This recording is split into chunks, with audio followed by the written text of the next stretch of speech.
আসসালামু আলাইকুম। আবারও হাজির হয়েছি নতুন কিছু নিয়ে, সেটা হচ্ছে ছোলা ভাজা। আজকে আপনাদেরকে ছোলা ভাজা দেখাবো। নর্মালি আপনারা সাধারণত হয়তোবা জানেন ছোলা ভাজাটা বালু দিয়ে ভাজা হয়ে থাকে। তো অনেক সময় বালু না থাকলে আমরা কিন্তু চাইলে লবণ দিয়েও এই ছোলাটি ভেজে ফেলতে পারি। তো চলুন গিয়ে দেখে নেই। প্রথমে চুলাটা অন করে নিব এবং হাই হিটে লবণটা গরম করে নিব। কিছুক্ষণ অপেক্ষা করতে হবে লবণটা গরম হওয়ার জন্য। আর যখন লবণটা খুব বেশি গরম হবে তখন দেখবেন কালারটা অনেক লালচে বর্ণের হয়ে যাবে। ছোলা ভাজার সময় আরেকটা জিনিস খেয়াল রাখবেন, কোনোভাবেই চুলার হিটটা কম করে দেওয়া যাবে না। লবণটা যখন খুব বেশি গরম হয়ে যাবে অল্প অল্প করে ছোলা ভেজে নিব। হাই হিটে রেখে ছোলাগুলো ভেজে নিতে হবে, তা না হলে ছোলাগুলো চুপসে যাবে। আর কোনোভাবেই লবণটা গরম না হওয়া পর্যন্ত ছোলা দিতে যাবেন না।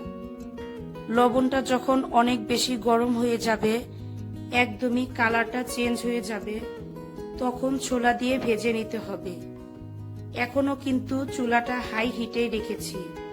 অনবরত নাড়াচাড়া করে যেতে হবে, কোনোভাবে নাড়াচাড়া বন্ধ করা যাবে না।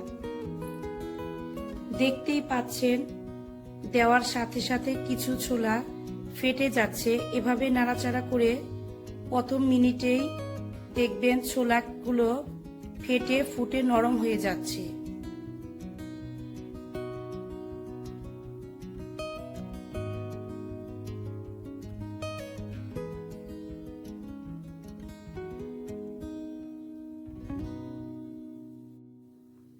একইভাবে আমি আরো কিছু ছোলা ভেজে নিচ্ছি।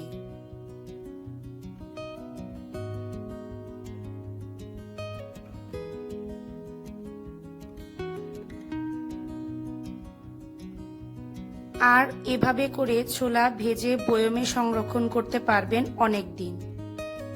একইভাবে সবগুলো ছোলা ভেজে নিয়েছি। খুব সুন্দর করে ফেটেও গেছে এবং নরম হয়েও গেছে। এভাবে বাসায় লবণ দিয়ে ছোলা ভেজে নিতে পারেন। আশা করছি ভালো লাগবে। ভালো লাগলে অবশ্যই একটা লাইক দিবেন, শেয়ার করবেন। আর আমার চ্যানেলটি যদি সাবস্ক্রাইব না করে থাকেন তাহলে অবশ্যই সাবস্ক্রাইব করবেন। আজকের মতো এখানেই বিদায় নিচ্ছি। আল্লাহ হাফেজ।